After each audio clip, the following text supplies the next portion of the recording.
பராசர ஜோதிட மணிமன்ற குழுவில் பயணிக்கும் அனைத்து ஜோட சொந்தங்களுக்கும் வணக்கம். பரமத்தி வேலூர்லேருந்து சந்திரன். இன்று ராமேஸ்வரத்திலிருந்து உங்களிடத்தில் இந்த கருத்தை பகிர்ந்து கொள்கிறேன். நண்பர்களே, இன்று ஒரு தலைப்பு. இந்த தலைப்பு பயணத்தை சொல்பவர் யார், பயணத்தை வெல்பவர் யார் என்ற ஒரு தலைப்பை கரூர் அஷ்டோ மணிமேகலை அம்மா ஒரு சிறப்பான ஒரு கருத்தையும் முன்வைத்து அந்த பயணத்தின் சிறப்பும் பயணத்தை யார் வெல்வார் என்ற ஒரு கருத்தையும் மிக அழகாகவும் மிக தெளிவாகவும் அவங்களோட உள்ளார்ந்த கருத்துக்களை கேட்க முடிந்தது. தொகுத்து அந்த நிலைப்பாட்டை மிக சிறப்பாக வழங்கினார் என்று சொல்ல வேண்டும். இதற்கு உண்டான ஒரு கருத்தையும் ராமேஸ்வரத்திலிருந்து இன்று அந்த அக்னி தீர்த்தத்திலும் 22 தீர்த்தத்திலும் குளித்து முடித்ததுக்கப்புறம் இந்த பதிவை உங்களிடத்தில் சமர்ப்பிக்கிறேன். அதாவது இந்த ஒரு நிலைப்பாட்டை யாரெல்லாம் உணர வேண்டும் என்பது. ஏன்னா பயணம் என்பது நம்மளோட நிலைப்பாட்டை சொல்லக்கூடியது. ஒவ்வொரு பயணங்களும் நம் வாழ்க்கையில் உன்னதமான நிலைப்பாட்டை உணர்த்தி கொடுக்க வேண்டும் என்பதற்காக தான் பயணம் இல்லாத ஒரு வாழ்க்கை ஜட வாழ்க்கை. அதாவது அந்த வாழ்க்கை ஒரு சிறப்பற்ற தன்மையை கொடுக்கக்கூடிய ஒரு தன்மை. அப்போ பயணங்கள் நம்ம எதை நோக்கி பயணிக்கிறோம், ஒவ்வொரு நாளும் ஒவ்வொரு நிகழ்வும் நமக்கு எதை நோக்கி நம் பயணத்தை செல்கிறோம் என்ற ஒரு நிலைப்பாட்டை ஒவ்வொரு மனிதனும் உணர்ந்து கொள்ள வேண்டும் என்ற நிலைப்பாட்டுக்கு தான் இந்த தலைப்பு. ஏன்னா பயணம் என்பது ஒரு சாதாரண நிலை இல்லைங்க. அந்த நிலை தான் ஒவ்வொரு மனிதனையும் தன்னோட வாழ்க்கையில் மோட்சத்தை அடையக்கூடிய ஒரு நிலைப்பாட்டை உணர்த்தும் வாழ்க்கையில். அப்போ அந்த மோட்ச நிலை எது என்பதை ஒவ்வொரு பயணமும் நமக்கு சுட்டி காட்டக்கூடிய ஒரு தன்மை உண்டு. இப்போ ஜாதகத்தில் நம்ம வருவோம். ஜாதகத்தில் கிரகத்தில் நான் கேட்டக்கூடிய ஒரு கேள்வியும் ஜாதக ரீதியாகவும் கிரக சார்ந்தும் இந்த நிலைப்பாடு. அப்போ ஒரு ஜாதக கட்டத்தில் நம் பார்க்கக்கூடிய ராசி கட்டம், லக்கணத்தை வச்சு தான் நம்ம ஒரு தீர்மானிக்கிறோம். குடும்ப பாவம் எது, கலஸ்தர பாவம் எதுன்னு ஒரு நம்ம தீர்மானிக்கக்கூடிய ஒரு நிலைப்பாடு உயிர் பாவம். அப்போ உயிரை கொண்டு உடல் இயங்குகிறது. அப்போ உயிரை கொண்டு உடல் பயணிக்கிறது என்றே சொல்லலாம். உயிரை கொண்டு உடல் பயணிக்கிறது. உயிர் இருந்தால் தான் உடல் பயணம் செய்ய முடியும், இல்லாட்டி செய்ய முடியாது அப்படிங்கிற ஒரு தத்துவார்த்தத்தை நம்ம உணர்ந்து கொள்ள வேண்டும். அப்போ இந்த உயிரானது இந்த பிரபஞ்சத்திலிருந்து நமக்கு மனித உடலில் அது உதயமாகி அது வளர்கிறது. அது வளர்ச்சி இல்லை என்றால் அந்த உடலுக்கு ஒரு சிறப்பு இல்லை. ஒவ்வொரு மனிதனுக்கு பயணம் இல்லை என்றால் அவன் மனிதன் வாழ்க்கையில் சிறப்பில்லை என்ற ஒரு நிலைப்பாடு இருக்குது. அப்போ இந்த ஜாதக கட்டத்தில் உணர்த்தக்கூடிய நிலைப்பாடு என்ன? சந்திரன் உடலை குறிக்கக்கூடிய ஒரு கிரகம், மனதை ஆளக்கூடிய கிரகம், மனதை ஒழுங்குபடுத்தக்கூடிய கிரகமும் அதுதான், மனதை தூய்மைப்படுத்தக்கூடிய கிரகமும் அதுதான். இந்த கிரகம் ஒன்று தான் ஒவ்வொரு மனிதனோட ஒரு நிலைப்பாட்டு நல் மனதையும் கெட்ட மனதையும் ஆக்ரோஷமான மனதையும் காம மனதையும் அனைத்தையுமே உண்டாக்கக்கூடியதே மனம் ஒன்று தான். அது சந்திரன் தான் அதை தீர்மானிக்கக்கூடிய ஒரு நிலைப்பாட்டை சொல்கிறார். அப்போ பயணத்தை சொல்லக்கூடிய ஒரே கிரகம் எதுன்னு கேட்டிங்கன்னா சந்திர பகவான் மட்டும்தான்.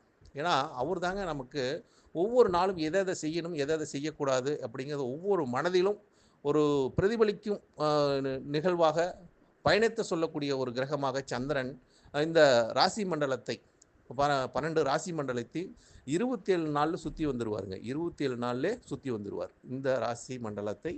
அதே மாதிரி 108 பாதத்தையும் கடக்கிறார்.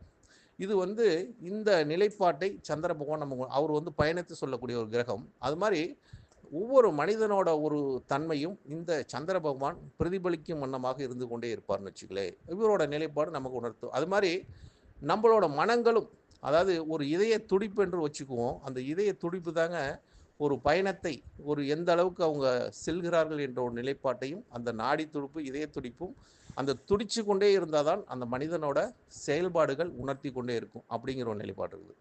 அப்போ இந்த சந்திர பகவான் எங்கெங்கே இருந்தால் எந்தெந்த ஒரு பயணத்தை கொடுப்பார் என்ற ஒரு நிலைப்பாடு. அதாவது ஒரு வெப்பமான கிரகம் எதுன்னு சொல்லுவோம்? செவ்வாயோட நட்சத்திரம் வெப்பம், சூரியனோட நட்சத்திரம் வெப்பம். இப்போ இந்த 2 நட்சத்திரம் எங்கெங்கே வருதுன்னு பாருங்கள். இது சூரியனோட நட்சத்திரம் உடைபட்ட நட்சத்திரம், செவ்வாயோட நட்சத்திரம் உடைபட்ட நட்சத்திரம். அப்போ ஒன்றை இணைக்கக்கூடிய நட்சத்திரமே இந்த நட்சத்திரங்கள். அப்போ இந்த நட்சத்திரங்கள் தான் ஒரு மனிதன் இந்த நட்சத்திரத்தில் பிறக்கிறவங்க எல்லாமே வேகமாக தங்களோட செயல்பாட்டை செயல்படுத்தி கொண்டே இருப்பார்கள். இவங்க பயணத்தை அதிகமாக விரும்பக்கூடியவர்களாக இருப்பார்கள்னு வச்சுங்களேன். அதாவது சூரியனோட நட்சத்திரமும் செவ்வாயோட நட்சத்திரமும் இது ரெண்டுமே நெருப்பு தத்துவத்தை குறிக்கக்கூடிய ஒரு நட்சத்திரங்கள். அப்போ இது வேகமாக செயல்படக்கூடிய, எப்படி சூரியன் காலையில் நமக்கு உதிச்சுட்டு தன்னோட நிலைப்பாடை செய்கிறது, அதே மாதிரி செவ்வாயும் தன்னோட நிலைப்பாட்டை வேகமாக செய்யக்கூடிய ஒரு தன்மையும் செவ்வாய்க்கு உண்டு.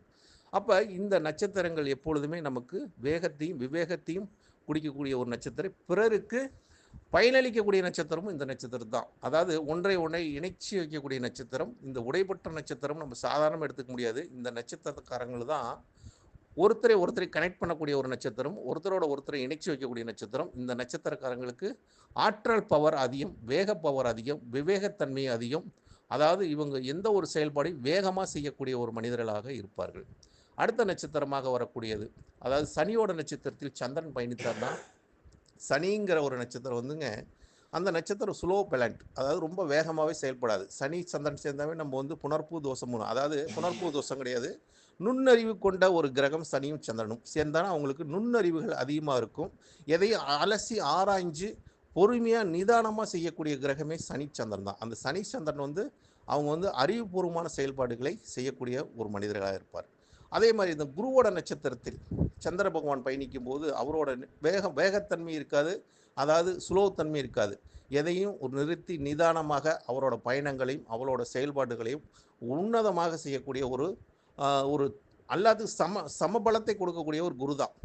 குரு வந்து அவரோட நிலைப்பாட்டை எப்பொழுதுமே அவசரப்படுத்த மாட்டார், அதாவது ஸ்லோவும் செய்ய மாட்டார், கரெக்டாக செய்யக்கூடிய ஒரு நிலைப்பாட்டை குரு கொடுப்பார்னு வச்சுங்களேன். அப்போ குருவோட தன்மை பார்த்துக்குங்க. குரு நிதானத்தை கடைப்பிடிக்கவர், அது மாதிரி நியாயத்தை தர்மத்தையும் நிலைநாட்டக்கூடியவரே குரு தான் அப்படிங்கிற எடுத்துக்குவோம். இப்போ இந்த நட்சத்திரத்துக்கு உண்டான தன்மையெல்லாம் நம்ம சொல்லும்போது ஒவ்வொரு நிலைப்பாட்டையும் நாம் உணர்ந்து கொள்ள முடியும். அப்போ ஒவ்வொரு நட்சத்திரத்தில் சந்திர பகவானோட பயணங்கள் எதை சுட்டி காட்டும் என்பதை இந்த நட்சத்திரத்தோடையே நம்ம தெரிஞ்சுக்கலாம். அடுத்தது நட்சத்திரமாக இப்போ வந்து சூரியனோட நட்சத்திரம், செவ்வாயோட நட்சத்திரம், அடுத்தது வந்து குருவோட நட்சத்திரத்தை சொல்லியாச்சு, சனியோட நட்சத்திரத்தை சொல்லியாச்சு. அடுத்த நட்சத்திரம் வந்து இந்த ராகு கேதை வச்சுக்கலாங்க. ராகு ஏன்னா சந்திரனோட நட்சத்திரம் இருக்குது, அந்த நட்சத்திரத்தை எடுக்கும்போது புதனோட நட்சத்திரம், சுக்கிரனோட நட்சத்திரம், இந்த 3 நட்சத்திரமே. இப்போ புதனோட நட்சத்திரத்தை எடுத்துங்க, அவங்க வந்து புத்திசாலித்தனமான ஒரு கிரகம்னு சொல்லுவோம். அந்த அந்த நட்சத்திரத்தோட தொடர்பு நிலையை சொல்லக்கூடிய ஒரு நட்சத்திரம் புதன் பகவான் தான். அதாவது அந்த புதன் வந்து புத்திக்கு அதிபதி, அதாவது வித்தைக்கு அதிபதியும் புதன் தான். அப்போ ஒரு புத்திக்கும் வித்தைக்கும் ஒரு வர்த்தகத்துக்கும் உண்டான கிரகமே புதன் தான். அதாவது ஒரு தொழில் நிலையில் கமிஷன் அடிப்படையில் யாரெல்லாம் எப்படி சம்பாதிக்கலாம் என்ற நிலைப்பாட்டை அந்த புதனோட நட்சத்திரத்தில் இருக்கிறவங்க அவங்க அதுக்கு வழிவகுத்து கொடுத்தாங்கன்னா சிறப்பாக செய்யக்கூடிய ஒரு தன்மை உண்டுன்னு வச்சுங்களேன். அடுத்த நட்சத்திரமாக வரக்கூடிய சுக்கிரனோட நட்சத்திரம், இதுதாங்க கலஸ்தரக்காரகன், ஆண் பெண் இணையை வைக்கக்கூடிய நட்சத்திரம். அதாவது கணவன் மனைவி ஒற்றுமையை குறிக்கக்கூடிய ஒரு நட்சத்திரமும் இந்த சுக்கிரனோட நட்சத்திரம் வருங்க. அப்போ இந்த நட்சத்திரத்தில் ஒற்றுமையை கொடுக்கக்கூடிய நட்சத்திரம், அதே தன் மனசுக்கு இதமாக ஒரு வாழக்கூடிய ஒரு தன்மையும், இருவரும் மன ரீதியாக ஒரு சந்தோஷம் அடையக்கூடிய நட்சத்திரம் சுக்கிரனோட நட்சத்திரத்தில் சந்திரன் பயணிச்சானா அந்த நிலைப்பாட்டை கொடுக்கும்னு வச்சுங்களேன். இதுதான் உண்மையான ஒரு நிலைப்பாடுன்னு வச்சுங்களேன். அடுத்ததாக நம்ம பார்க்கக்கூடிய நட்சத்திரம் என்று பார்க்கும்போது, அதாவது ராகுவோட நட்சத்திரத்திலும் ராகுவோட நட்சத்திரம் பிரம்மாண்டம்னு ராகுவே பிரம்மாண்டம். அப்போ இந்த பிரம்மாண்ட நட்சத்திரத்தில் சந்திரன் இருந்தார்னு வச்சுங்க, அவங்க எதை நோக்கி பயணிப்பாங்க, எல்லாமே நமக்கு வந்து ஏதோ ஒன்று செய்யணும், ஏதோ ஒரு அச்சீவ்மெண்ட், ஏதோ ஒரு பேர், இந்த மாதிரி ஏதோ ஒரு ஆசையை நோக்கியும் இவங்களுக்கு தேவைக்கு அதிகமான எண்ணத்தை மனதில் பிரதிபலித்து கொண்டு தான் அவங்க வந்து அந்த பிரம்மாண்டத்தை நோக்கி பயணிக்கக்கூடியவர்களாக இருப்பார்கள். அதாவது பேராசை பிடித்தவர்கள் கூட சொல்லலாம். இந்த நட்சத்திரத்தில் இருக்கிறவங்க வந்து அதிக அளவில் ஆசை பிடிச்சவங்களும் இந்த நிலைப்பாட்டை உணர்த்தும்னு வச்சுங்களேன். இப்போ கேதுவோட நட்சத்திரத்தில் அவங்க வந்து சனியோட தன்மை நான் என்ன சொன்னேன், மந்தம்னு சொன்னேன். கேது வந்து ஞானம், அது மந்தம், இது ஞானம். சனி வந்து சூழ்ச்சி செய்யும், கேதுவுக்கு சூழ்ச்சி என்னன்னே தெரியாது. தன்னிலையை மறந்து வாழக்கூடிய நட்சத்திரம் கேதுவோட நட்சத்திரம்னு வச்சுங்களேன். இப்போ இந்த நட்சத்திரமெல்லாம் நான் சொன்னது எல்லாமே இது ப்ராக்டிக்கலாக ஒவ்வொருத்தரும் இந்த நட்சத்திரத்தில் பிறந்தவங்களோட குணாதிசயங்கள், அவங்களோட பயணங்களை எந்த மாதிரி இருக்கும் என்ற ஒரு நிலைப்பாட்டை முன்வைத்திருக்குன்னு வச்சுங்களேன். அப்போ ஒரு பயணத்தில் வெல்பவர் யார் என்ற ஒரு நிலைப்பாடு இருக்குதுல்ல, இது வந்து பயணத்தை சொல்பவர்கள் வெல்வர் யார்.